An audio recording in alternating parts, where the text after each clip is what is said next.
अगली बार जब भी अपना वोट दो, किसी पढ़े लिखे इंसान को अपना वोट देना, ताकि ये सब कुछ दोबारा जीवन में ना झेलना पड़े। ठीक है। द लाइव टीवी, सच सबसे आगे। नमस्कार, द लाइव टीवी आप देख रहे हैं, आपके साथ मैं हूं आदित्य कुमार। अब फेक न्यूज पर पाबंदी लगा दी है। कहा गया है कि अगर फेक न्यूज चलाया जाएगा तो फिर आपको सजा हो सकती है। लेकिन उसके साथ साथ एक चीज और हुई। दरअसल जो लोग हैं, कुछ पढ़े लिखे लोग हैं, वो सभ्य समाज के लोग हैं, वो ये बता रहे हैं कि भैया पढ़े लिखे को ही वोट देना चाहिए, अनपढ़ लोगों को वोट दोगे तो यही हाल होगा। ये बात सीधे तौर पर कही एक अनअकैडमी के एक टीचर हैं जिन्होंने बाकायदे कहा है, और ये वीडियो अब सर्कुलेट हो रहा है। लोग इसे ट्वीट भी कर रहे हैं, इस वीडियो को, और ट्वीट करके अब इसे जो है मतलब कह रहे हैं कि बताइए क्या अनअकैडमी के टीचर पर भी कार्रवाई होगी। तो दोनों खबरें आपको विस्तार से बताएंगे। तो सबसे पहले हम बात करेंगे उसी अनअकैडमी के एक टीचर की, जिन्होंने ये वीडियो डाला है, जिसमें वो कहते हुए नजर आ रहे हैं कि भैया देखिए, आप जो है ऐसे पढ़े लिखे को वोट दीजिएगा। 10 सेकंड में उसकी क्लिप आपको सुना दे रहा हूं। 10 सेकंड आप सुनिए। पहले वो बातें तो उन्होंने बहुत सारी कही हैं कि अगर आप बिना पढ़े लिखे वालों को वोट दे देंगे तो यही हाल होगा। मतलब वो बता रहे हैं कि 2014 के बाद से स्थिति क्या हो गई है, आपको समझदारों को ही वोट देना है, वो समझा रहे थे। और उत्कर्ष सिंह ने वीडियो ट्वीट करते हुए लिखा कि अनअकैडमी के टीचर इस वायरल वीडियो पर क्या कहेंगे आप। यानी अनअकैडमी के टीचर के जो ये वीडियो है, ये वायरल हो रहा है, इस पर आप अपना क्या रिएक्शन देंगे, ये पूछा जा रहा है। तो आप जरा देख लीजिए, सुन लीजिए 10 सेकंड। अगली बार जब भी अपना वोट दो, किसी पढ़े लिखे इंसान को अपना वोट देना, ताकि ये सब कुछ दोबारा जीवन में ना झेलना पड़े। ठीक है। बात तो वैसे गंभीर बात कही है कि अगर आप एजुकेशन को देखते हुए वोट करते हैं तो आपको देखना पड़ेगा कि आप किसको वोट करें। ऐसे ही किसी को आप वोट दे देंगे तो भी समस्याएं खड़ी हो जाएंगी। और उसके साथ साथ और लोगों ने भी ट्वीट किया है इस पर। अभिषेक आनंद जर्नलिस्ट हैं, वो लिखते हैं कि इस वीडियो को डिलीट कराया जा सकता है। अनअकैडमी के टीचर कह रहे हैं कि अगली बार किसी पढ़े लिखे को वोट देना, लेकिन टीचर की नौकरी जा सकती है, FIR भी हो सकती है। टीचर मौजूदा सरकार से खुश नहीं है और IPC, CRPC, एविडेंस एक्ट वगैरह बदले जाने से नाराज हैं। मतलब जो चीजें बदलाव हुई है, बदलाव के तहत वो बहुत नाराज बताए जा रहे हैं, और उनके वीडियो बदलाव की बात भी कह रहे थे। सिर्फ बदलाव से कुछ नहीं होता है। तो अब आगे क्या होगा? क्या टीचर पर कार्रवाई होगी या टीचर को हटाया जाएगा? क्या कुछ होगा, इस पर जरा आप लोगों का रिएक्शन भी जान लेते हैं कि आखिरकार ये वीडियो तो वायरल हो रहा है, लेकिन जो लोग ये वीडियो वायरल कर रहे हैं, जो मतलब ट्वीट कर रहे हैं, उस पर लोगों का रिएक्शन क्या रहा है, लोग उस पर क्या कहते हुए नजर आ रहे हैं, ये जानना समझना भी बेहद जरूरी है। अब देखिए, ये अभिषेक आनंद ने जो लिखा है, इस पर लोग क्या रिएक्ट कर रहे हैं, जरा देख लीजिए। अभिषेक आनंद जर्नलिस्ट है, वो लिखते हैं, तो उस पर एक देवेंद्र यादव हैं, वो कहानी लेकर आए कि 250 करोड़ पर किलोमीटर, वाह, मोदी जी और भाजपा राज में हर जगह लूट है। ये द इंडियन एक्सप्रेस का एक खबर को ट्वीट करते हुए लिखा है कि रुपीज 18 करोड़ पर किलोमीटर टू 250 करोड़ पर kilometre, CAG flag very high, project cost of Dwarka expressway. Dwarka express का प्रोजेक्ट उसमें की बात की जा रही है।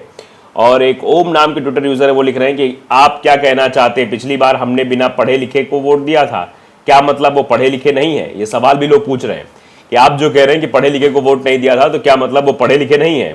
राजकुमार लिख रहे हैं कि आजकल सरकार के खिलाफ कुछ बोल दिए मतलब जेल, पता नहीं भाई साहब कैसे बोल दिए। हालांकि जो बोला गया है इसका मतलब कोई लीगल सज्जन समझा सकते हैं, ये भी बात कही जा रही, कोई जो कहा जा रहा है वो लीगल कोई सज्जन समझा सकते हैं।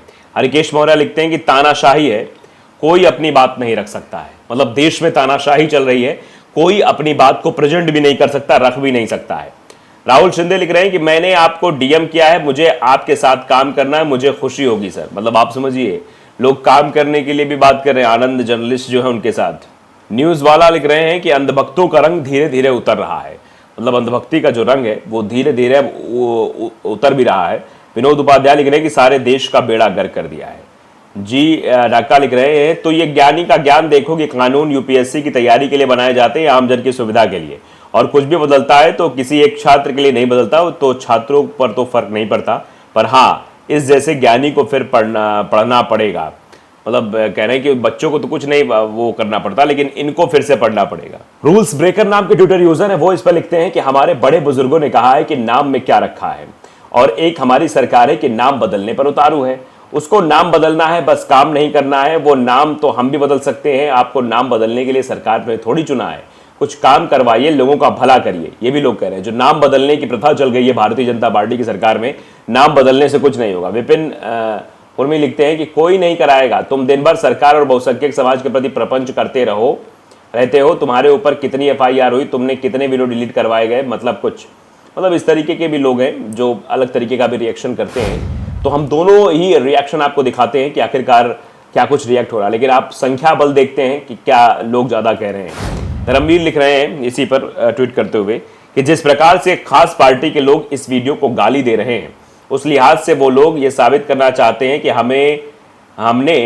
हमने स्कूलों को स्कूल की शिक्षा के बजाय सीधे राजनीतिक रैलियों में भेज देना चाहिए, क्योंकि नेता बनने के लिए शिक्षा कोई महत्व नहीं और नेता ही सर्वशक्तिमान है। ये चीज़ें भी कही जा रही, जो लोग इस पर रिएक्शन कर रहे हैं, इस वीडियो को लेकर तरह तरह की बातें कर रहे हैं। बिट्टू यादव लिखते हैं कि सर ने वाकई दिल की बात कह दी, परेशान तो सब है परंतु आवाज़ कुछ लोग ही उठा पा रहे हैं।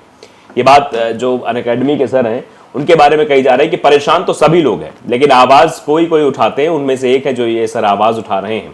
मतलब सच्चाई सबको पता है, लेकिन कोई आवाज़ नहीं उठाना चाहता है। और ये सब कुछ क्यों हो रहा है? बार बार बदलाव को लेकर जो चीज़ें बदली जा रही हैं।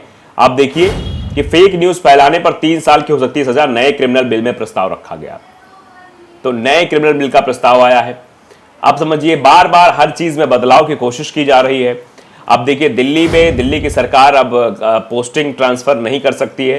पहले सुप्रीम कोर्ट ने भले हरी झंडी दिखा दी थी, लेकिन उसके बाद अध्यादेश आ गया और वो कानून भी पास करा लिया गया। ज्ञान नाम के ट्विटर यूजर हैं, वो भी इस पर ट्वीट करते हैं कि अगर यूपीएससी की तैयारी करने वाले बच्चों को भी इतनी बेसिक बातें बतानी पड़ रही हैं तो क्या यूपीएससी निकलेगा उनका?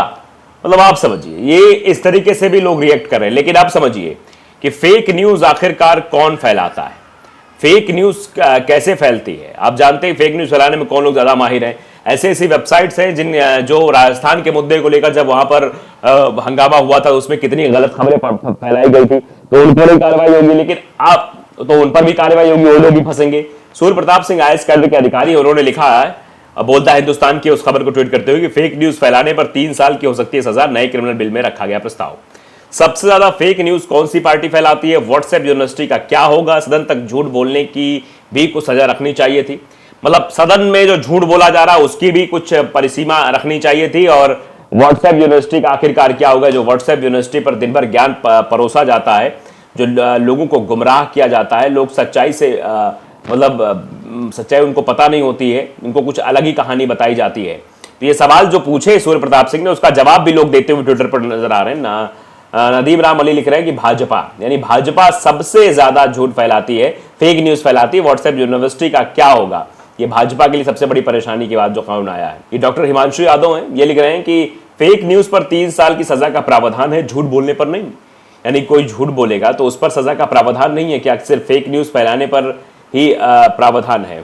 नितेश शर्मा लिखते हैं ट्वीट करते हुए कि अगर यह कानून ईमानदारी से पूरे देश में लागू हो जाए तो साहिब की पूरी पार्टी को 3 साल की सजा हो जाएगी। यानी साहिब की ही पार्टी को सजा की बात लोग कर रहे हैं कि उनको ही सजा हो जाएगी। रवि लिखते हैं पर फेक और सही न्यूज का फैसला कौन करेगा? सरकार करेगी। पर ये जनता से जुड़े हर मुद्दे पर किसी भी न्यूज को फेक बताते हैं, यहां तक कि किसानों को भी फेक बताते हैं। सरकार अब सोशल मीडिया पर भी पाबंदी लगाना चाहती है। आप समझिए कि फेक न्यूज डिसाइड कौन करेगा कि ये फेक न्यूज है, सही न्यूज है? ये तो डिसाइड सरकार ही करेगी। और फिर ये लोग तो फिर पूरी तरीके से सब में हथियाना चाहते हैं। तो आप ये समझ सकते हैं कि पूरी तरीके से अब इसमें कौन फंसेगा, अंदाजा लगाइए। लेकिन सवाल दो हैं। पहला ये कि सबसे ज्यादा फेक न्यूज कौन फैलाता है, और सवाल नंबर 2 कि फेक न्यूज का डिसीजन कौन लेगा, ये तय कौन करेगा कौन सी फेक है कौन सी सही है, और उसी आधार पर कार्रवाई होगी। अगर वाकई में सही तरीके से कार्रवाई होगी तो जो लोग सोशल मीडिया पर या फिर व्हाट्सएप यूनिवर्सिटी में ज्ञान फैलाते हैं उनको तो गिरफ्तार कर लिया जाएगा, 3 साल की सजा हो जाएगी। क्या ऐसा होगा? ये सवाल बना हुआ है। तो लाइव टीवी को अगर आपने सब्सक्राइब नहीं किया जरूर करिए, बेल आइकन दबाइए ताकि सच खबर आप तक पहुंचती रहे। नमस्कार। द लाइव टीवी, सच सबसे आगे।